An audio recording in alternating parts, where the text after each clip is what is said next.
So S7H tayo guys.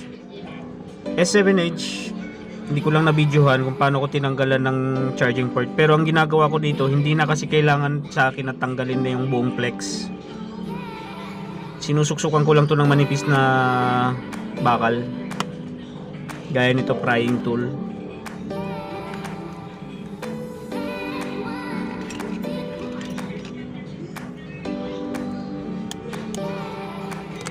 Assume natin na ganyan. Mapaangat mo lang siya. Ayan. Yan ang ginagawa ko dyan. Ayan. So nakalitaw na yung pinaka-charging port. Hindi mo na kailangan tanggalin yung pinaka-flex. Yung iba kasi kaya hindi nila nagagalaw yan kasi akala nila tatanggalin ng buo yan. Dadaan sila sa LCD. So ganun pa rin. Eto, may nabibili na nito eh. Charging port lang. Kung wala sa mga supplier sa Shopee or Lazada, mayroon yan sigurado. Ayan.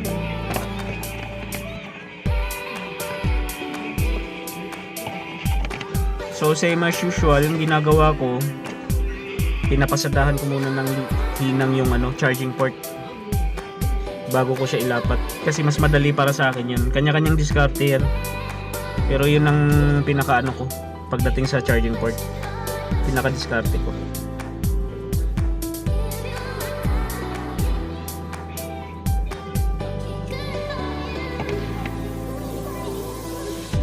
Medyo hindi maganda yung soldering iron ko. Mga mumurahing klase lang.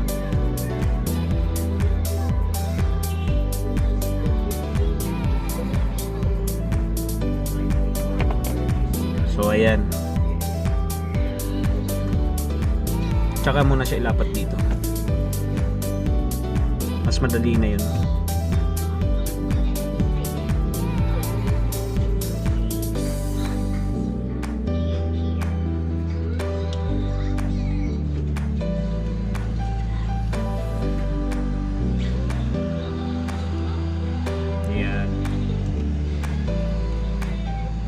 Nung panahon na ang dami kong nagawang S7H kasi yung mga kapwa natin tech hindi na nila tinatanggap yan eh.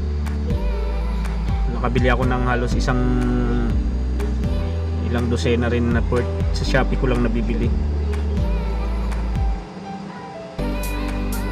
Yung sa hot air, bahala na kayo kung anong timplang kailangan nyo kabisaduhin yung hot air nyo. Hindi nyo dapat tinatanong kung ano ang heat tsaka ang hangin na gamit ng hot air ko, kasi habang tumatagal kasi yung hot air natin, dapat makabisado natin kung saan yung tamang timpla niya. Ayan.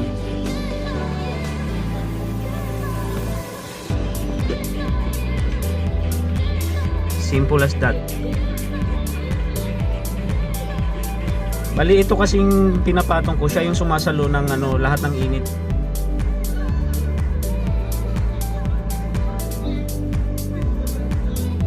Ayan. So no need na tanggalin yung suksok mo lang siya ulit doon.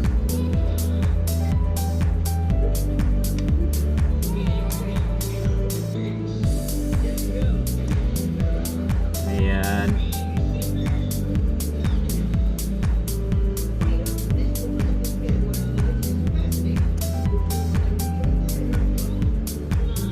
Assemble nyo na. Yan, walang ka corrosion no. Basta kabisado mo yung timpla ng hot air mo, madali lang yan. Okay, thank you.